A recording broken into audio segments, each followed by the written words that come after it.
This video is brought to you by patreon.com/worsttake. Get access to exclusive live streams and Discord servers, on-screen shoutouts, and early access to some videos when you join now. Help make sure that we can continue to make content like this by supporting the Patreon. Links are in the description down below.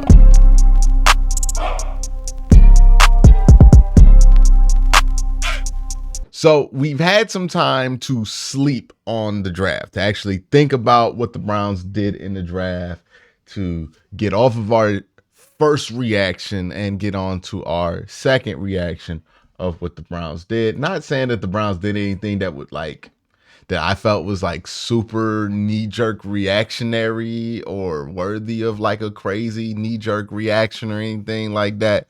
Not really what I got from this draft. It was a very sound and sensible draft. Like, that's what I would call it. Some people will call it a boring draft, but it depends on how it works out, right? If these players are good, we'll call it a sound and sensible draft like I am. If these players aren't good, then people will call it a boring draft or whatever it is.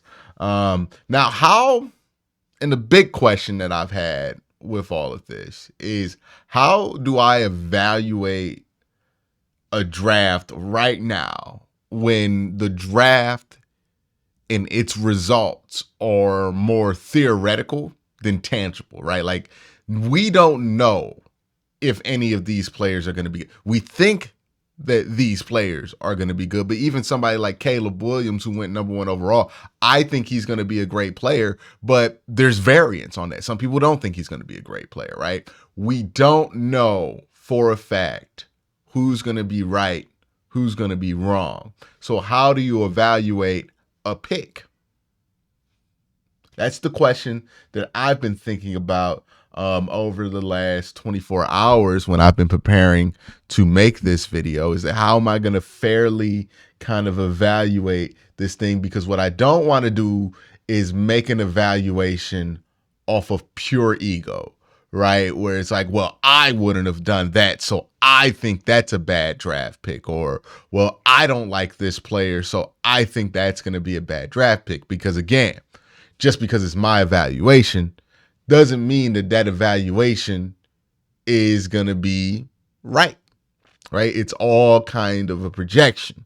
So instead of leaning on my ego, what I wanted them to do, what I would have done, which is the standard for most of sports talk, and what some people are going to expect me to do, and some people are even going to accuse me of being too nice to the team for doing this, I'm going to judge the draft based on the player that they actually picked, right? Not what I wanted them to pick. I'm going to judge the draft based on that, but I'm also going to judge it based on this rubric that I'll throw out here. For day 1 and 2 picks, the first question I have is, do I see a path for this player? Is there a way that this player can get on the field on a consistent basis, whether that be as a starter, whether that be as a role player? What is the plan for this player, right? There are players where there's obvious plans for them, right? Like Caleb Williams is a good example. He's going to start year 1. That's the plan for him. He's going to be a starting quarterback of the Chicago Bears year 1. There are players where the plan is a little bit questionable, and that's why I don't like to pick, like Michael Penix. Not a big fan of the player. Not a big fan of what you're asking that player to do at his age, right? He's 24 years old. You're going to be asking him to sit the bench for maybe 3 to 4 years. That doesn't make sense. If that part doesn't click to me with the pick, I think that's a huge red flag. And if that's a red flag, that's a real reason not to like a pick, because that's going to really impact that player and their ability to live up to whatever pick that you took that player at. Then my second thing is, does the player make sense for what that path is? Siaki Ika is a good example of a player that I did not think made sense for the path that they selected him for, and that's why I didn't like that pick last year, right? You took him. You said that he was going to be a rotational defensive tackle. He never dressed except for the games where no starters played. And even when he played, he barely played. So what's the path for him? Like, if there's no path for him, if that player's not right for that path, that's a pick that's gonna have a strong chance of not working out. Versus the opposite, where if you do pick a player, he makes sense for that path, you're at least gonna get a starter out of that draft pick. And three, do I think the player makes sense for that role? Kind of same thing that I talked about. So that's how I'm gonna judge these picks, especially day one and day two. First pick that we're gonna talk about is Michael Hall. What's Michael Hall's path? I think that path for Michael Hall is obvious, right? It's the same path that they had for Jordan Elliott. It's the same path that they wanted for Perion Winfrey before he got into legal trouble in the summer of 2022. So what's the path for Michael Hall? They want him to start at defensive tackle. The Browns want to get out of having to start 1-year deals at defensive tackle. They've had to do it the last 2 years, 3 years, pretty much since 2020, since they got rid of Sheldon Richardson. They've been having to start 1-year deals at defensive tackle on one position or the other. I know Jordan Elliott started last year, but it was really Shelby Harris. Probably going to be Shelby Harris again or Quentin Richardson. They're kind of in that mode of always having to start a 1-year deal at defensive tackle. I think they're hoping that Michael Hall takes them out of them. To me, when you see how they talk about Michael Hall, when you see how they interact with Michael Hall, it is obvious to me that they are excited about this pick, which is a good sign, right? They have a path for this player, and I do think that this player makes sense for the path. He's going to have an opportunity to start sooner than later, and I think that the role that they're carving out for him, the path that they're carving out for him, makes sense for his strengths and weaknesses as a player, and I think he'll be able to live up for it. When they drafted him, I said, he kind of reminds me of Larry Ogunjobi, right? Like not the same exact player Larry Ogunjobi is, but a similar purpose in his NFL career to Larry Ogunjobi, right? Larry Ogunjobi's a pass rush specialist at the defensive tackle position. Not somebody you necessarily want in on rundowns, but is a starting caliber defensive tackle and a good starting caliber defensive tackle. He might not be a Pro Bowler. I don't think Michael Hall is going to be a Pro Bowler, but there is a chance for Michael Hall to be a plus level starter. And I think that's a good get in the second round if you can get a plus level starter. So I like the pick. I like what Michael Hall brings to the Browns. And I think the Browns want to get out of 1-year deal world with defensive tackle. They want to start talking about an extension with defensive tackles that they drafted, which has not been the case since Andrew Berry and Stefanski have got here. It's the one area where they've not been able to get a guy under an extension that they drafted. So this is the guy that they want to do that with, and I think he'll be able to live up to that. So I give this choice a B, right? The only way that this choice could have been an A is like if Johnny Newton fell to them at 54. But this is going to be a B, so I like the pick here. Zach Zinter is the next selection that they have. What is the path for Zach Zinter? It's an extended path, right? The path for him to get on the field is you have an aging Joe Bitonio, you have a expensive Wyatt Teller. They're going to start no matter what this year. You're not going to bring in somebody to start over Joe Bitonio or Wyatt Teller. Zach Zinter will be there as partial insurance. I think in his first year, they will only really put him in if Wyatt Teller gets hurt, given that he played right guard most of his most of his college career. So I don't think that that's going to change anything. Like they're not going to just make him play left guard in his rookie year unless like it's an emergency. So he's not going to be the first guard off the bench in every scenario. But like if Wyatt goes out, then I do think he steps in for Wyatt. I think Michael Dunn still steps in for Joe if he's still on the roster. So, yeah, I think that's where the Browns go with that. That's what the path is. You know, if Wyatt gets a little expensive, well, he's already going to get expensive. If the play's not matching up to that and they want to move on within the next couple of years, they have the flexibility to do that with Zach Zinter sitting behind him if his progression goes right. So that's the path for him. He's going to replace one of those two guys. Joe Bitonio, 10 years in the NFL career, had some back issues last year. You just got to worry about players once they get 10 years into their career. You got to have a backup plan for them. Not really a crazy concept there. My evaluation on Zach Zinter is where things get a little bit more clouded with me. I don't dislike the player. I do like him overall, but there are some questions about him that I wish could have gotten answered at either the Senior Bowl or during the combine because the tape doesn't really clearly point this out to me. I'm not sure. Like, I hear people compare him to Wyatt Teller a lot. And I think those comparisons are flawed. Like, I get why people do it because Zach Zinter is a big, strong, physical guy who pancakes people, and that's what people see Wyatt Teller as. But I think the one key separator with Wyatt Teller is that he is a athlete, right? He's a plus level athlete at that guard position.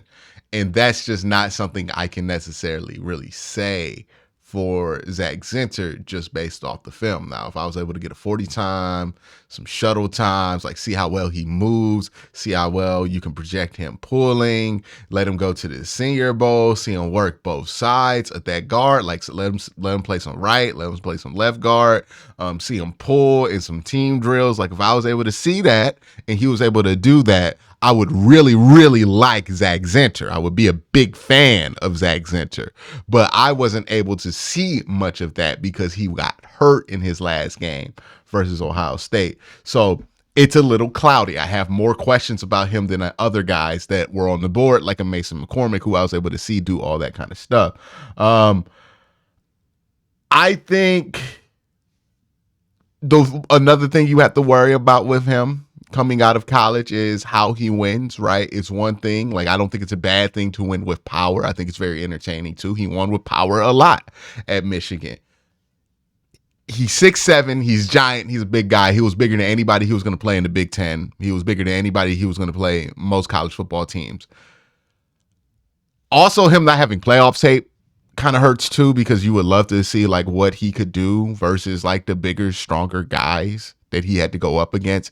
He didn't necessarily have great games versus Ohio State when he was going up against the bigger talent, right? So that's why like it's one thing to win with strength, but strength does not translate from college to the NFL because what it takes to be strong like that in college is not necessarily even close to the same thing that it takes to win like that in the NFL, right? You got to be way stronger than that. So that's why it doesn't translate well. So yeah, that's my concern. Is like he won with a lot of strength at Michigan. I don't know if that translates well to the NFL. I need to be able to project his ability to win finesse wise, and just him getting injured when he got injured really robbed him of showing us a lot of opportunity, or giving us an opportunity to see if he can win in those more finesse ways when he needed to win in more finesse ways against playoff competition and against Senior Bowl competition. And at the combine, you want to see him move around. So my evaluation of him is a little bit cloudy. I do think if he is athletic enough, if we see this stuff in training camp where he can pull, and he can do all the things that the Browns ask you, because the Browns ask you to do a lot at the guard position, man. We pull guards to the opposite gap all the time. We pull guards to the outside. We pull guards to lead block. We pull guards to flip and play the opposite side tackle on play action. Like, we ask these guards to move. Joe Bitonio is an athlete. Wyatt Teller is an athlete. We're going to ask you to move a ton. Now, given that the Browns drafted him and the Browns are fully aware of what they like to do, I would assume that there's a reason that they feel more comfortable about his athletic projection than I do. I just don't know what to think of him as an athlete because I didn't get to see all of that stuff. Michigan didn't ask him to do all. They ask him to pull and be physical and all of that, but they're not asking him to do the the number of things that the Browns are asking him to do. So that's where I'm at with Zinter. I am okay with the pick. He's a unanimous All-American. I just have questions about how his game will translate to the NFL, and how his game will translate to playing in the Cleveland Browns system. So this is a wait and see prospect for me. I don't hate it, right? He's not a bad prospect. I don't hate it. But I'm kind of neutral on this one. So I'll give this a C grade for it. All right, let's talk about Jamari Thrash. Now this is a later round pick. This is a day 3 pick. My evaluation of a day 3 pick is going to be a little bit less harsh than my evaluation on a day 2 pick for obvious reasons. Day 3 picks are much later in the draft. the later in draft you get, the less expectations you should have for a player. And once you get to day 3 in a draft that is the smallest draft class in NFL history and not necessarily the deepest draft class in NFL history, your expectations should be dropped a little bit here, right? Jamari Thrash, I like the pick. He's physical. He likes to use his hands. Very smart receiver. Very, very hard runner, right? He runs angry. Has some things to clean up, but I think he's a smart guy who can be able to stand out for this team if he's able to get into these, like if he's able to be on the field during some scramble situations. I think he'll really stand out for this team. I think he's a wide receiver that Deshaun's gonna like a lot, and want on the field a lot more than people anticipate if he gets the chance to play with the ones during camp. So I think he's gonna be a solid pick. I think the career projection for him is similar to like a Devin Duvernay out of Baltimore, where, you know, it's kind of those kind of numbers is what you expect Jamari Thrash to kind of get. And if he gives you those numbers, you consider this pick a win. Nathaniel Watson, linebacker out of Mississippi State. This is going to be somebody who's going to be trying to make the team on special teams primarily, but as a extra linebacker, I think he has a good chance to make the team. Of all the late round picks right after him, he's probably the best chance to make the team. And I think he's probably the last guy they drafted with an expectation that he makes the team. And when I say make the team, I mean make the 53 active roster, like active on game days, like not just inactive on game days. So yeah, I think he'll make the roster. I think he's a fine pick. It's 206 in a very small draft class, so it is what it is. But, you know, I like him enough, right? Miles Harden out of South Dakota, good player, gonna be fighting for the team, fighting to make the practice squad on this team, and we'll see what happens with him. Jawan Briggs out of Cincinnati, same kind of situation. He's gonna be fighting to make the practice squad. They're gonna see if he stands out. And then I didn't talk about in my other video where I was going over the undrafted free agents, despite having notes for Aiden Robbins. I didn't talk about Aiden Robbins in that, so shout out to whoever pointed that out to me. But Aiden Robbins, a running back out of BYU that they brought in undrafted free agency, he is a 3-team portal guy. He had a breakout year at UNLV in the Sun Belt. Not the Sun Belt, I'm tripping. It is the Mountain West, which is a good conference. Made the jump to the Big 12. His cumulative numbers went down, but his advanced numbers, like his yards per carry, everything else, stayed consistent. So that's a really good sign. He jumped up with level of talent and was able to still kind of remain the same player. So, you know, there's a chance that he might jump out in camp. He ran a 4.6 40. I think he's a camp body. He'll have a chance to make the roster, but the Browns have like 8 running backs on the roster right now, so it's just going to be tough to even make the practice squad on this team at running back. So that's my thoughts on him as well. But that's my thoughts on this draft class. Overall, I would give this draft class, I'm feeling like C+ to low B, right? Like I think that there's a lot of wait and see in this class, but I think you'll get a solid starter or two, maybe, or a starter and a role player. That's what I'll say. I think you'll get a starter and a role player out of this draft class, which is fine, right? It's not a tremendous draft class. I don't think it projects to be a game-changing draft class for this team. I don't think we were projecting this draft to be one like that, but I think you'll get a starter and you'll get a role player, and I think that's fine given what this draft was for the Cleveland Browns. Let me know what you think in the comment section down below. Y'all have a great day. Have an even better night. Peace.